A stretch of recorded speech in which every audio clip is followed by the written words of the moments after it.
Boa noite, pessoal.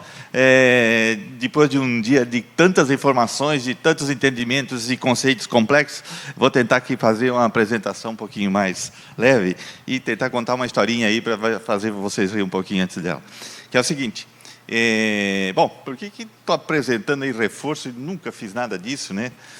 Aí acontece o seguinte, nós temos a Associação Brasileira dos Produtos não tecidos, né, a BINT, alguma coisa assim, dos geossintéticos, e ela vai fazer a terceira edição do Manual Brasileiro de Geossintético. Então, eu e a professora Lied, lá da USP, a gente tem um capítulo lá sobre reforço de pavimentos, considerando, né, a parte granular da estrutura do pavimento. E aí o pessoal entrou em contato com a gente, então, no ano passado, que nós teríamos que apresentar esse capítulo até final do ano, né, até dezembro. E aí comecei a fazer a revisão de literatura, e, poxa, mas não tem nada de novidade nesse negócio. Muita coisa de elementos finitos e tal, pô, mas o que eu vou apresentar para o pessoal, elementos finitos, como é que vai, né? Aí foi passando o tempo, chegou lá no dia, mais ou menos final de novembro, disse, isso aqui não vai dar certo. Praticamente não tem novidade, fica quase igual à segunda edição. Eis que aparece o pessoal da Marca Ferri lá na empresa onde eu estou agora como do outro lado, né? Como então projetista, e veio lá apresentar alguns produtos, né, que eles estavam trazendo para o mercado, e dentre eles me chamou a atenção, isso aqui a gente pode colocar no manual de geossintético, né? Aí começamos a montar então peguei o material deles, montei uma parte do capítulo, mandei para a professora Lied, conseguimos a participação de uma professora da UFSCar, que tinha feito uma revisão bibliográfica muito boa sobre o tema, e aí, de repente, o que não tinha nada saiu, né? Alguma coisa. Aí começou a vir aqui o seminário de modernas técnicas, e nós atrás de patrocínio. Aí veio o pessoal da Macafé e falou, olha, nós vamos ter um teste lá, mas a gente precisa de palestra. Gostaríamos que o senhor fizesse a palestra lá, então, sobre a aplicação de geossintético. Não, beleza, não tinha errado com o convite, né? E aí montei, então, essa apresentação a partir, né, de uma revisão do que é, né, o capítulo, e provavelmente o manual deve sair no início do ano que vem, né, a nova versão. E por conta de eu ter aceitado isso, eu já tive um ônus aqui no nosso evento. Sim, porque foi o seguinte, acho que foi segunda noite, fui lá no stand da Husker e fui pegar um choppzinho, né, lá, a moça solicitou se eu queria um, e eis que estava o César aí, né, que é o representante da Husker. Aí ele me falou assim, não, para esse aí não, esse aqui pega lá o chopp mais quente que a gente tem e dá para ele. Eu falei, mas César, só por conta de uma palestra? Você está no nosso coração desde o primeiro seminário de modernas técnicas, pô, só por conta disso. Aí depois, daí acabei tomando lá um choppzinho com ele, mas você vê como são as coisas, né? Só porque você faz nas boas intenções, mas sempre tem alguém que pode ficar um pouquinho melidado, mas não é o caso, né? Ok? Então vamos lá, né? Então, essa que eu vou apresentar aqui, né, é essa revisão que normalmente faz parte do capítulo do Manual Brasileiro de Geossintético. E hoje eu vou, então, aqui abordar o que tem desse conteúdo. E a ideia é mostrar, principalmente, né, esse trabalho novo da Macafé, né, relativamente novo, sobre, então, como considerar isso num dimensionamento e a gente ver de forma palpável como isso pode ser feito. Porque se eu trouxesse alguma coisa de elementos finitos, ficaria muito complicado aqui de a gente visualizar. Mas, com essa forma aí da Macfire, a gente consegue ter uma visão de como seria, então, né, o ganho de você considerar a presença de um geossintético entre camadas granulares, sejam na subbase, sejam na camada de base. Ok? Bom, então tem uma revisão aí de vários autores ao longo do tempo, né? Então, aquela solução de colocação de um geossintético para reforçar subleito, né, Isso está muito sacramentado, desde 1990 se tem as soluções de como se fazer, trabalhar com isso.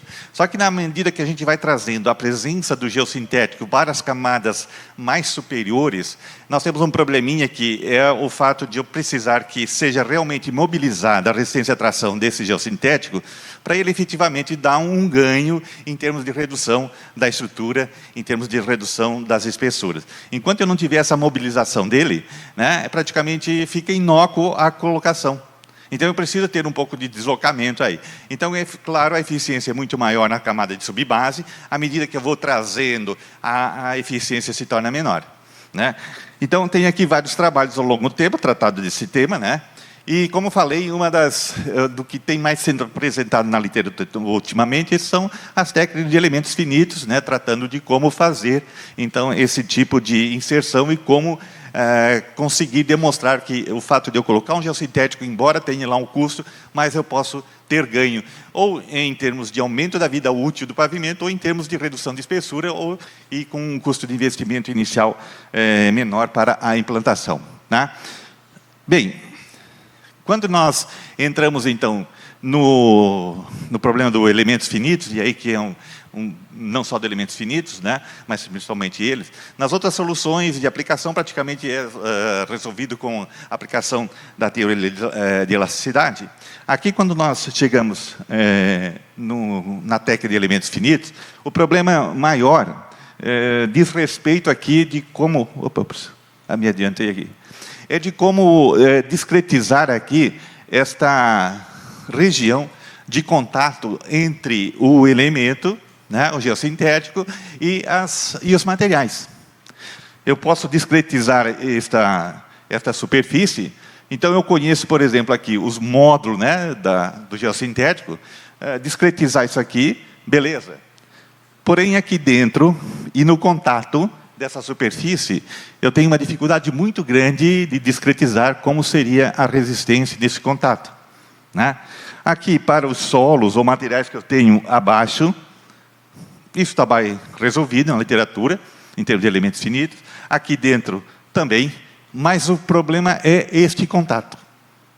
Como eu faço a caracterização de elementos finitos nesta região? Isso, então, faz com que a gente possa ter aí, né, embora uma ferramenta extremamente forte, com potencial, né, para calcular tensões e deformações, mas se eu me perder aqui nesta avaliação, que é de difícil determinação, eu posso aí ter o que eu quiser em termos de análise.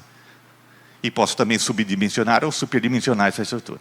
Então, o que acontece? Mesmo que eu utilize a técnica de elementos finitos aqui, não vou escapar, assim como as outras soluções analíticas, de eu ter que determinar uma média do que é essa região aqui em termos de tensões e deformações.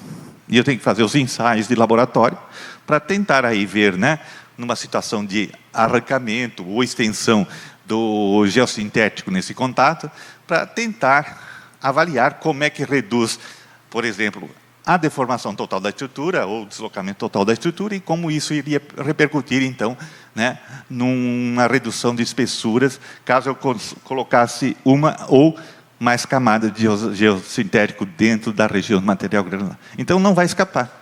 Em qualquer análise, vai me aparecer essa necessidade de determinar este parâmetro que vai conseguir traduzir aqui, né, o que eu tenho aí na região de contato do material com o próprio geossintético, a resistência do geossintético, o que acontece entre as malhas do geossintético. Então, ao fazer um ensaio, por exemplo, de arrancamento, eu estou praticamente levando tudo isso em consideração na hora, né, de estimar aí como é que seria a possibilidade de ter uma redução de tensões dentro da estrutura e, com isso, reduzir as espessuras das camadas. Então, né, eu posso ter aqui, nessa tentativa de fazer os ensaios de laboratório, pelo menos 3 formas de como analisar o benefício de eu posicionar a geogrelha, né?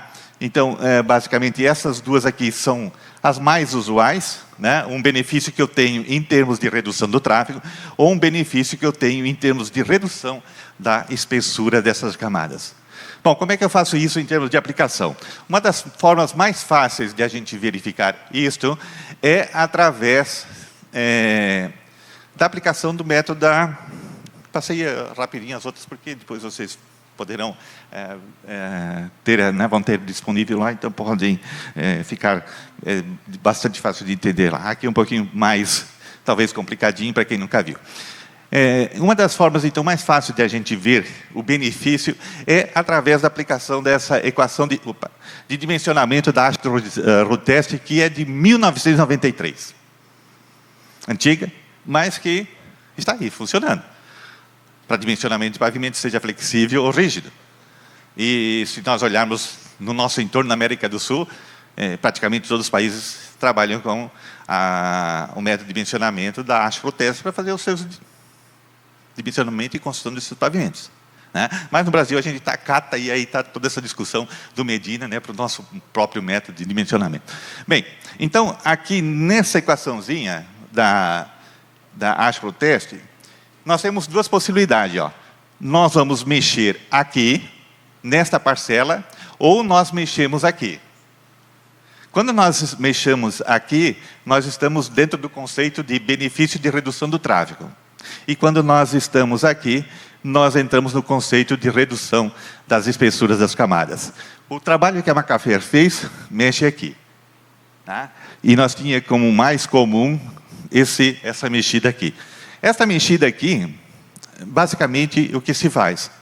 Também em trabalhos de laboratório, e se chegou, então, à conclusão, né, que, do ponto de vista de se trabalhar aqui dentro desse conceito, basicamente, esse benefício gira em torno de 2. O que significa isso? É como se eu tivesse um tráfego de 2 na 7, ao aplicar aí um geossintético, eu poderia dimensionar esse pavimento para um tráfego de 1 vezes 10 na 7. Basicamente, é isso que acontece. Então, definindo, né, esse tráfego menor, o que vai acontecer? O número estrutural que eu vou precisar é um número estrutural menor. Em ele sendo menor, né, eu vou calcular esse número estrutural, que ele é função da rigidez dos materiais e das espessuras das camadas. Eu consigo, então, determinar, né, a partir dessa redução do SN, como é que eu posso reduzir as espessuras das camadas. Então, essa era uma forma mais antiga, diríamos assim, de visualizar a influência, né, da colocação do geossintético dentro das camadas de base e subbase, camadas granulares. Né? Isso, desde lá dos anos 2000, já tinha, né, esse tipo de aplicação, e está lá no Manual Brasileiro de Geossintético, nós tínhamos colocado ela como sendo uma forma de visualizar isso. Né? Então, quando nós vamos aqui para essa região, então o que acontece? Tá? Vai ser aplicado aqui, no cálculo do número estrutural, uma correção na contribuição da camada de base e na camada de subbase. Porque, nesse caso aqui, esses dois parâmetros, eles vão funcionar como um redutor de espessura. Veja que eu não tenho nada aqui no revestimento, porque nessa aplicação, né, não é o foco da redução em termos de aplicação dentro da camada de revestimento. Tá? Então, o que acontece aqui? Para chegar a esses números, então, essa aqui é a novidade que a McAfee fez. Tá? Temos aqui diferentes subleitos, camadas de subbase e base, e aí, entre base e subbase, ela foi colocando os geossintéticos. Né? No caso aqui, a geogrelha. Né? Então, colocava a geogrelha aqui, né? E depois instrumentava a superfície, né, com LVDT, deslocamentos, e aplicava uma carga e ia se medindo o deslocamento, né, que acontecia com e sem a presença do geossintético, e também aqui com e sem a presença da camada de revestimento. Então, variando-se o tipo, né, e condições de compactação do subleito, se tem aí condições de definir, em função do CBR de subleito, como é que se daria a distribuição de tensões em termos de posicionamento dessa geossintético, e com ela, né, se poderia verificar, então, comparando-se, né, duas colocações de geossintético, nenhuma colocação, espessuras maiores ou menores, diferentes valores de CBR, como é que se daria a redução das espessuras na medida que eu mantivesse, eu quisesse buscar o mesmo valor de deflexão. Então, eu quero o mesmo valor de deslocamento, né, com a camada de geossintético, como é que eu posso reduzir as espessuras e chegar ao mesmo valor, por exemplo? Né? Então, foi feito isso para diferentes valores de CBR, e isso acaba gerando, então, essas curvas que estão apresentadas aqui. Né? Então, vocês vejam que, aqui, ó, variando-se o valor do CBR, quanto menor o valor do CBR, logicamente, maior a influência. Por quê? Maior valor de CBR, menor valor de CBR, deforma-se mais, você tensiona mais o material, e com isso você tem um benefício maior. Por que isso acontece? Isso acontece porque, em termos, né, da mobilização das tensões dentro da camada geossintética, o que acontece? Se eu tenho um material de grande resistência, essa deformação é pequena. Então, o material vai trabalhar aqui embaixo, né, com um nível menor de resistência, porque ele não consegue, desculpa, ao contrário, né, quanto menor o valor do CBR, mais ele iria se deformar. Quanto menor falei errado de novo, desculpa. Quanto maior o valor do CBR, menos deforma. Então, menos deformando, menos mobiliza, né, o valor da resistência à tração. Então, a contribuição é menor. Quanto menor o valor do CBR, mais mobiliza, porque deforma mais, e com isso, então, vai andando aqui. Ó. Se eu tiver uma deformação até de 10, eu teria uma mobilização grande. Só que, numa estrutura bem dimensionada, eu não vou ter na subbase ou base tudo isso de deformação. Né? Os níveis serão menores, então a gente normalmente estaria trabalhando aqui. Então, nessa região, né, de subleitos mais fracos, é onde a gente vê o maior potencial de redução das camadas. Né? Ou seja, eu vou ter um melhor retorno, né, uma melhor visualização de quanto eu consigo economizar, quanto menor o valor de CBR. Né? Quando vai aumentando muito a capacidade de solo de fundação, não adianta eu colocar o geossintético, porque o meu retorno é pequeno, então. Tá? Então, com isso, né, tem aqui possibilidade de ter uma visão de como essa redução, através desses valores aí que foram obtidos em laboratório. E, na sequência, então, está aí também uma grande novidade, que a Macafé desenvolveu um software para considerar tudo isso aí na hora de se fazer, né, o dimensionamento. Então, você pode dimensionar pelo método, pode dimensionar e aparecer lá sem o geossintético e com o geossintético posicionado em diferentes posições, uma ou duas camadas, né, ou até mais, e também em função do CBR de projeto que você tem.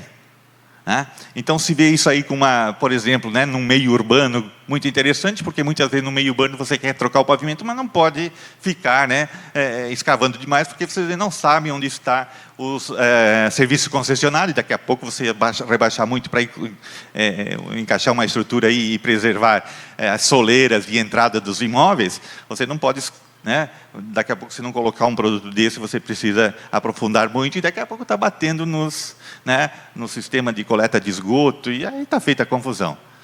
Então, é melhor, né, tentar, talvez, uma visualização dessa, em termos de colocar um produto, que ele tem lá o seu custo, mas talvez você consiga escapar de uma escavação mais profunda, e com isso você viabilizar, né, uma pavimentação, uma troca de tipo de pavimento num meio urbano, com menos problemas de continuidade de funcionamento do município, né, o comércio e essas coisas todas, que sempre dá um impacto muito grande quando você precisa fechar uma obra de grande duração. Né? Então, tem o software, né, e aí o software permite aí, em função do CBR que você tem, do tráfego que você tem, permite, então, se chegar aí, né? Opa, foi muito rápido. Opa. permite comparar as soluções e você fazer uma estimativa de custo. Então, nesse comparativo, a gente pode trabalhar tanto com o aumento da vida útil, então, né, você pode trabalhar com isso, ou pode trabalhar aqui em termos de redução das espessuras, e você ter aí uma economia, né, de recursos. Então, né? Então, pode trabalhar de duas formas, ou eu aumento a vida útil, né, ou então reduzo as espessuras e tenho um custo menor de implantação. Né? Bom, então, como conclusões aqui, né,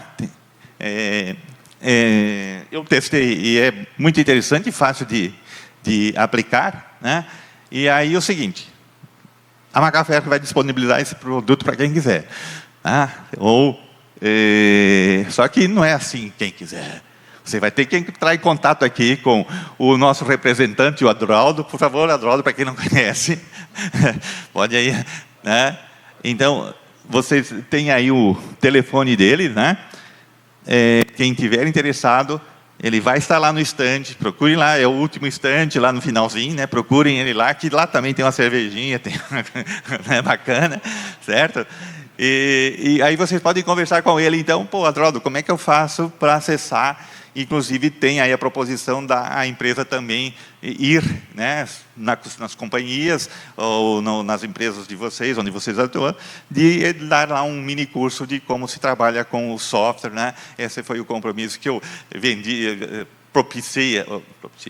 propus a ele. Olha, eu apresento, mas você vai ter que garantir que quem quiser vai ter que, né, ter condições aí. E para nós não deixarmos abertão assim, né, não, vai lá e conhece, conversa com ele, e aí ele vai lá ver como é que se faz a utilização do sistema. Né? Mas ficou muito bacana, gostei, e é isso que vai estar lá no manual de geossintético, né, na próxima versão, esses gráficos todos aí, e também, né, um endereço lá de como acessar ou como entrar em contato com a Macafé. Né, teve que ter um trabalho para ela permitir a gente publicar, mas como ela também é uma das patrocinadores, né, do manual, então ficou muito fácil, portanto está tudo legalizado nesse aspecto de apresentar esses resultados. Era isso então, muito obrigado.